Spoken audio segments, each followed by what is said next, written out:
Welcome back दोस्तों। आज मैं आपके सामने रिसेंटली मलयालम लैंग्वेज में रिलीज हुई एक फैमिली ड्रामा थ्रिलर मूवी को लेकर आया हूँ। इसका नाम है बिग बैन।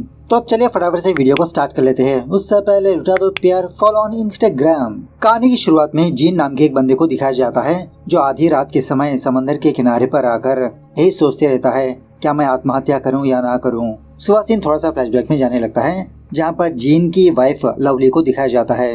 ये लवली लंदन में एज ए नर्स की तरह जॉब करती रहती है। लवली जीन को फोन करने पर जीन अपना फोन पिक नहीं करता, जिसकी वजह से लवली अपनी माँ को फोन करती है। कहने लगती है कि माँ, तुम जानती हो ना कि मैं यहाँ पर घूमने के लिए नहीं आई हूँ। मुझे भी अपनी बेटी से बहुत प्यार है, बहुत मिस कर रही हूँ मैं उसे। जो भी कर रही हूँ हमारे फैमिली के लिए ही तो कर रही हूँ। क्यों वो जीन मुझे समझ नहीं रहा। एक बार जीन से आप बात करिए माँ, समझाइए उसे। इस तरह से दुखी होती रहती है। उसके बाद लवली फटाफट से अपने वर्किंग प्लेस पर आती है। ऑलरेडी इसको लेट हो चुका होता है। लवली के हॉस्पिटल में ही विल्सन नाम का एक बंदा काम करते रहता है एज ए डॉक्टर की तरह। हल्के से डांटने लगता है कि तुम हमेशा लेट ही आती हो। एक्चुअली ये विल्सन थोड़ा प्ले बॉय टाइप होता है। लवली को हासिल करने का इरादा होता है इसका। छोटी सी छोटी बात को लेकर लवली को टॉर्चर करते रहता है, लेकिन लवली सारी चीजों को एडजस्ट करके अपनी जॉब करती रहती है। इसी हॉस्पिटल में लवली की एक फ्रेंड सुहासिनी भी होती है। अपने सारे दुख दर्द अपने फ्रेंड को सुनाती रहती है।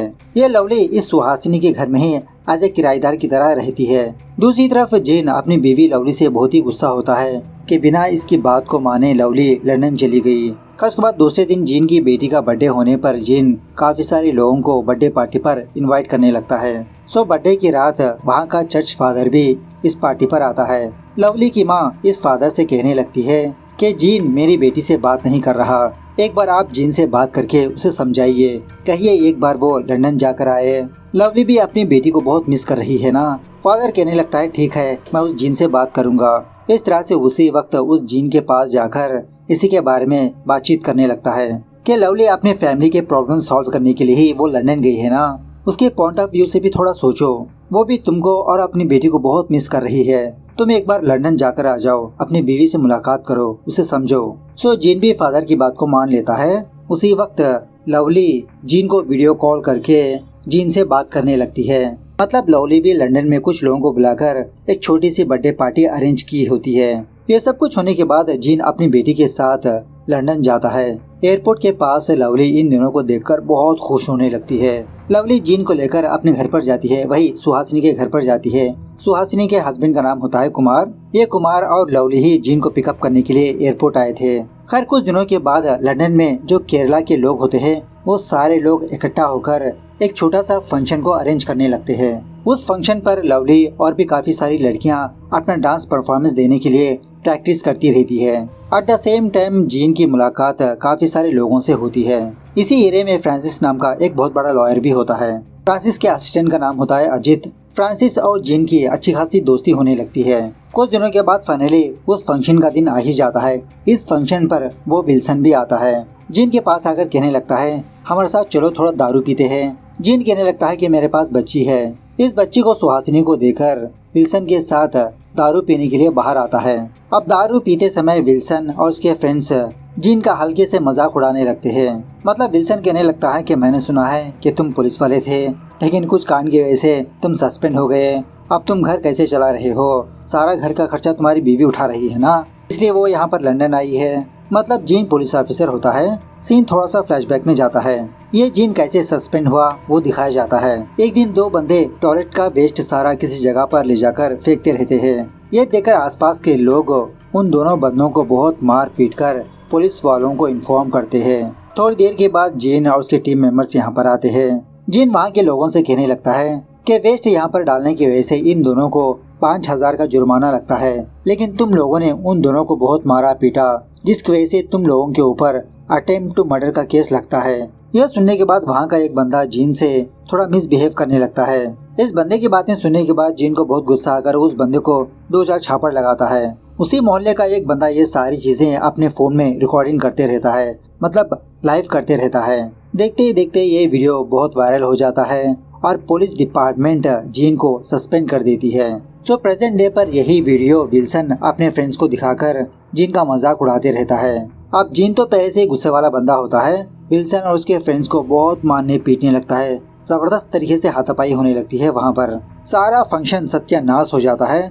लवली और कुमार जिन के पास आकर इसको रोकने लगते हैं। सब कुछ कूल होने के बाद लवली जिन को बुलाकर समझाने लगती है कि मुझे भी यहाँ पर बहुत सारे प्रॉब्लम्स है, लेकिन मैं एडजस्ट होकर अपनी जॉब करती आ रही हूँ, लेकिन तुम तो आते ही झगड़ा करने लग गए। इस तरह से जिन को ही लानतान करने लगती है। जिन भी कहने लगता है कि मैं चुपचाप ही था, उन लोगों ने ही मेरे से छेड़खानी की, मेरे सस्पेंशन की बात आगे रखी। उसके बाद दूसरे दिन जिन लवली को उसके हॉस्पिटल के पास ड्रॉप करने के लिए जाता है, लेकिन लवली जिन के ऊपर गुस्सा होने की वजह से इससे बात ही नहीं करती। ऐसे ही 2-3 दिन गुजर जाते हैं। उसके बाद जिन अपने फ्रेंड को फोन करके जो हुआ वो सारी बात बताने लगता है और ये भी कहने लगता है कि अब मैं यहाँ पर और नहीं रह सकता, मैं जल्दी इंडिया वापस आ जाऊंगा। इस तरह से अपने फ्रेंड से बात करके वापस अपने घर पर आता है तो उस वक्त लवली रोते हुए सुहासिनी से कुछ बता रही होती है। जिन को देखकर ये लवली चुप हो जाती है। जिन सुहासिनी से पूछने लगता है क्या लवली मेरे बारे में ही बता रही है, 2 दिन से ये मुझसे बात ही नहीं कर रही। लवली कहने लगती है कि उस झगड़े की वजह से मैं तुमसे बात नहीं कर रही, मेरी वजह कुछ और है। इस तरह से जो हुआ वो बताने लगती है। एक्चुअली लवली अपने हस्बैंड के साथ टाइम स्पेंड करने के लिए विल्सन के पास जाकर लीव मांगने लगती है, लेकिन विल्सन उस झगड़े की वजह से लवली का लीव कैंसिल कर देता है। लवली विल्सन के पास जाकर यही बात पूछने लगती है कि तुमने मेरा लीव क्यों कैंसिल करवाया। विल्सन लवली से ऐसे ही बातचीत करते हुए इसके पास आकर इसको किस करने की कोशिश करने लगता है। लवली गुस्से में आकर विल्सन को दूर धक्का देकर वहाँ से जाने लगती है। विल्सन फटाफट से दरवाजा बंद करके लवली से रिक्वेस्ट करने लगता है कि सॉरी लवली, यहाँ पर जो कुछ भी हुआ ये तुम किसी को मत बताओ प्लीज, मेरी इज्जत और जॉब जा सकती है। सो इसी बात को लेकर लवली बहुत दुखी होती है। अब ये बात जिन को बताती है। जिन को समझाते हुए कहने लगती है कि तुम इस बात को यहीं पर छोड़ दो, दोबारा कुछ कांड मत कर देना। उसी वक्त कुछ पुलिस वाले लवली के घर पर आकर लवली पर इल्जाम लगाने लगते हैं कि तुमने अपने हायर ऑफिसर से मिसबिहेव किया। विल्सन नाम के एक बंदे ने ये कंप्लेंट दिया। इस तरह से लवली से काफी सारे सवालात पूछते रहते हैं। लवली भी इन लोगों को समझाने लगती है कि मैम यहाँ पर उल्टा हुआ, उस विल्सन ने मुझ पर असॉल्ट करने की कोशिश की। इसी दरमियान में जिन लवली पर गुस्सा करते हुए कहने लगता है कि अगर तुम ये बात मुझे पहले बता देती तो मामला कुछ और ही होता। इस तरह से ग्लास फोड़ने लगता है। तभी उस ग्लास का टूटा हुआ टुकड़ा इसके बेबी को जाकर लगता है। उसी वक्त पुलिस वाले आकर जिन को अरेस्ट करने लगते हैं कि लगता है जिन की वजह से इस बेबी को नुकसान हो सकता है। और उसी तरह चाइल्ड वेलफेयर वाले लवली के पास आकर इसकी बेबी को अपने साथ ले जाने लगते हैं कि इस बच्ची के पेरेंट्स की वजह से इस बच्ची को नुकसान हो सकता है। लवली बहुत रोने लगती है कि मेरी बेबी को मुझे लौटा दो। कुमार ऑफिसर्स को समझाने लगता है कि सर ये सब कुछ केरला में कॉमन है, प्लीज आप बेबी को वापस कर दीजिए। लेकिन ऑफिसर कहने लगता है कि हम यहाँ पर कुछ नहीं कर सकते, आप जो भी करेगा कोर्ट करेगा, आप लोग कोर्ट में संभाल लो। इस तरह से लवली की बेबी को लेकर वहाँ से चले जाते हैं। बेचारी लवली कुछ भी नहीं कर पाती। थोड़ी देर के बाद वो लॉयर फ्रांसिस पुलिस स्टेशन पर आकर जिन को बेल दिलवाता है। जब जिन वापस घर पर आता है तो लवली जिन को हक करके बहुत रोने लगती है कि इस लंदन में लॉस बहुत ही स्ट्रिक्ट है, चाइल्ड वेलफेयर वाले बच्ची को ले गए और उस बच्ची को हमें कभी नहीं देंगे। जिन समझाने की कोशिश करने लगता है। उसके बाद जब ये दोनों कहीं पर जा रहे होते हैं तो वो विल्सन जिन के पास आकर दोबारा इससे छेड़खानी करने लगता है, अनाप शनाप बकने लगता है। जिन को बहुत गुस्सा आकर इस विल्सन को बहुत मारने पीटने लगता है। लवली फटाफट से जिन को रोकने की कोशिश करने लगती है कि हमारे पास ऑलरेडी बहुत सारे प्रॉब्लम्स है, क्या तुम दोबारा एक और प्रॉब्लम में फंसना चाहते हो। उसके बाद इनका केस कोर्ट में सुनवाई पर आता है। चाइल्ड वेलफेयर वाली लॉयर जज साहब से कहने लगती है कि जज साहब ये दोनों अच्छे पेरेंट्स है ही नहीं, इन दोनों की झगड़े की वजह से बच्ची को नुकसान हो सकता है। फ्रांसिस भी थोड़ा डिफेंस करने की कोशिश करने लगता है, लेकिन ज्यादा वर्कआउट नहीं हो पाता। इसी दरमियान में दूसरी लॉयर जज साहब को एक वीडियो क्लिप दिखाने लगती है। उस वीडियो क्लिप में जिन विल्सन को बहुत मारपीट रहा होता है। ये रिकॉर्डिंग विल्सन नहीं बनाई थी। जज कहने लगता है कि ये जिन खुलेआम विल्सन को मारपीट रहा है, ऐसे बंदे के पास बच्ची को रखना सेफ नहीं है। इस जिन की गुस्से की वजह से उस बच्ची को कभी भी नुकसान हो सकता है। उस बच्ची को चाइल्ड वेलफेयर वाले ही लेंगे और उसी तरह से ये जिन इस कंट्री पर नहीं रहेगा, वापस जाना चाहिए। इस तरह से फैसला सुनाने लगता है। सो बेचारा जिन वापस इंडिया आकर समंदर के पास खड़ा रहता है। इसको कुछ भी समझ में नहीं आता कि अब ये क्या करे, अपनी बच्ची को कैसे हासिल करे। यही सीन मूवी की स्टार्टिंग में दिखाया गया था। दूसरी तरफ वो लवली लॉयर फ्रांसिस के साथ मिलकर कैसे अपने बच्ची को हासिल करे ये प्लानिंग करते रहते हैं। फ्रांसिस का एक पहचान वाला बंदा फ्रांसिस और लवली से कहने लगता है कि कोर्ट उस बच्ची को दूसरे पेरेंट्स को सौंपना चाहती है और ये बात बहुत ही कॉन्फिडेंशियल होगी। मतलब कोर्ट उस बच्चे को किस पेरेंट्स को देती है ये किसी को भी पता नहीं होता। अच्छा इसी में है कि आप अपनी बच्ची को भूल जाइए। बाद में ये बात जैसे तैसे जीन को पता चलती है तो जीन भी बहुत दुखी होने लगता है। ठान लेता है कि मैं अपनी बच्ची को किसी भी तरह से हासिल करूंगा।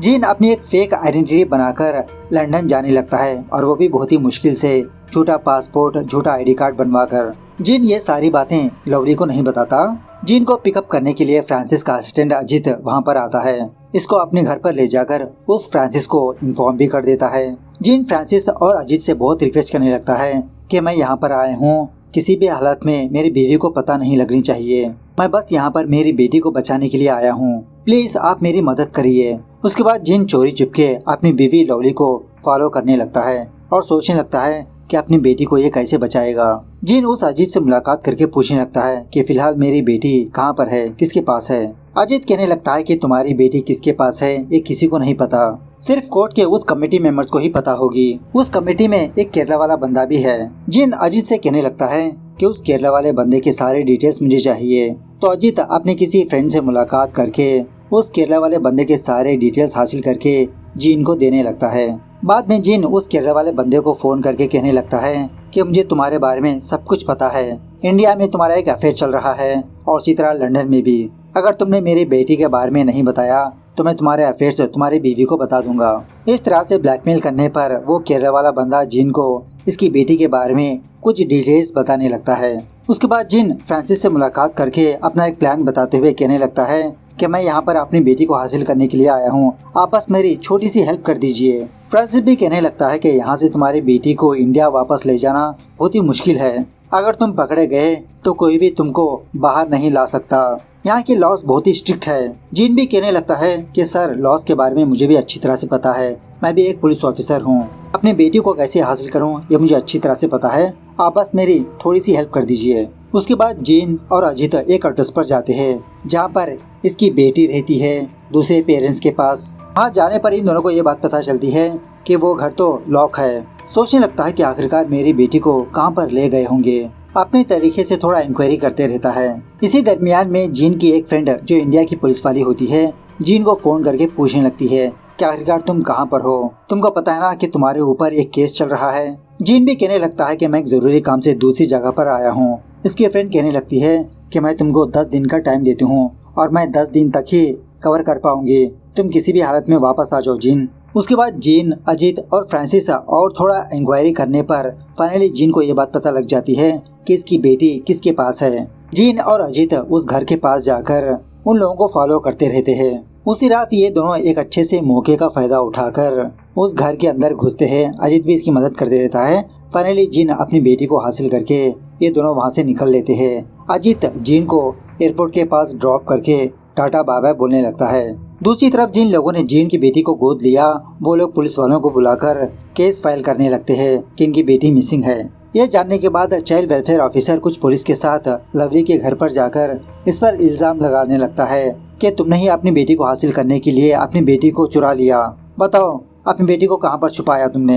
यह सुनने के बाद लवली खुद शॉक में रह जाती है कि सर मैं अपनी बेटी को खुद क्यों चुराऊंगी, प्लीज सर मेरी बेटी को फाइंड आउट करिए और मुझे वापस भी कर दीजिए। लेकिन वो ऑफिसर लवली की बात पर यकीन नहीं करता, कहने लगता है कि बस करो तुम्हारा नाटक। बाद में अच्छे से इंक्वायरी करने पर यह बात पता चलती है कि लवली अपने घर से बाहर गई ही नहीं, लिली को छोड़ देते हैं। दूसरी तरफ जीन अपनी बेटी को लेकर एयरपोर्ट के पास पहुंचता है, लेकिन तभी इमिग्रेशन ऑफिसर जीन को साइड में बुलाता है। एक और हायर ऑफिसर जीन से बात करते हुए कहने लगती है कि सर अगर आप अपनी बेटी को वापस इंडिया ले जाना चाहते हो तो आपकी बीवी का लेटर चाहिए, मतलब इस बच्ची की माँ का लेटर चाहिए। जीन समझाने लगता है कि मैम मुझे अर्जेंटली इंडिया वापस जाना है, लेटर वगैरह लिखने का इतना टाइम नहीं है मेरे पास। इस तरह से बहुत रिक्वेस्ट करने लगता है। फाइनली वो ऑफिसर जीन से कहने लगती है ठीक है आप अपनी बीवी का नंबर बोलिए, मैं कॉल करके इंक्वायरी करती हूँ। जब वो ऑफिसर लवली को फोन करती है तो लवली का फोन नॉट रीचेबल होता है। थोड़ी देर के बाद दोबारा ट्राई करती है। इस बार लवली फोन पिक करती है। ऑफिसर पूछने लगती है कि आपके हस्बैंड उनकी बेटी को लेकर वापस इंडिया जा रहे हैं, क्या ये बात आपको पता है। लवली कहने लगती है हाँ मैम, एक्चुअली मैं हॉस्पिटल में थोड़ा बिजी हूँ, मैं वहाँ पर आ नहीं सकती। ये ऑफिसर कंफर्मेशन के लिए पहले उसकी बेटी का डेट ऑफ बर्थ पूछने लगती है। लवली सही से बता देती है। दोबारा जीन का डेट ऑफ बर्थ पूछने लगती है तो लवली वो भी सही से बता देती है। तो इस तरह से सारी बातें क्लियर होने के बाद वो ऑफिसर जीन को जाने देती है। शॉकिंग बात यह है कि जीन लवली का नंबर ना देते हुए फ्रांसिस की बीवी का नंबर देता है। मतलब कुछ दिनों पहले जीन ने फ्रांसिस से मदद मांगी थी ना, तो इमिग्रेशन वाले किस तरह के सवाल पूछते हैं वो सारी चीजें जीन को पता होती है। ऑलरेडी फ्रांसिस और उसकी बीवी को ट्रेन कर चुका होता है। तो एग्जैक्टली इमिग्रेशन वाले फ्रांसिस की बीवी को फोन करके पूछने पर वो अच्छे से सवालों का जवाब दे देती है। इस तरफ जीन सक्सेसफुली अपनी बेटी को लेकर फ्लाइट में बैठ जाता है। लंदन और इंडिया के रिकॉर्ड्स में कहीं पर भी ये रिकॉर्ड नहीं होता कि जीन लंदन वापस आया था, अपनी बेटी को ले गया था। खैर कुछ दिनों के बाद दोबारा जीन को दिखाया जाता है जो इंडिया वापस आकर अपनी ड्यूटी पर रिजाइन हो जाता है। इसका सस्पेंशन हट चुका होता है। जब किसी जगह पर गाड़ियों की चेकिंग कर रहा होता है तो वॉकी टॉकी के जरिए से जीन को एक गाड़ी का इन्फॉर्मेशन मिलता है। उस गाड़ी को रुकवाने पर शॉकिंगली उस गाड़ी में वो डॉक्टर विल्सन होता है जो लंदन जाते रहता है। सो ये देखकर जीन समझ जाता है कि हर कुत्ते का दिन आता है और आज मेरा दिन है। बिना विल्सन की बातों को सुने जोर से एक छापट लगाकर उसको जेल में डालने के लिए कहता है। अब लवली भी इंडिया वापस आ चुकी होती है। जीन को फोन करके पूछने लगती है कि आपकी बेटी आपको याद कर रही है, कब वापस घर आओगे। इनकी बातें सुनकर विल्सन की जलने लगती है। इस तरह से ये मूवी यहाँ पर दी एंड होने लगती है। तो मूवी कैसे लगी कमेंट करके बताना जरूर। मिलते हैं अगली वीडियो में, तब तक take care, bye bye, see you soon.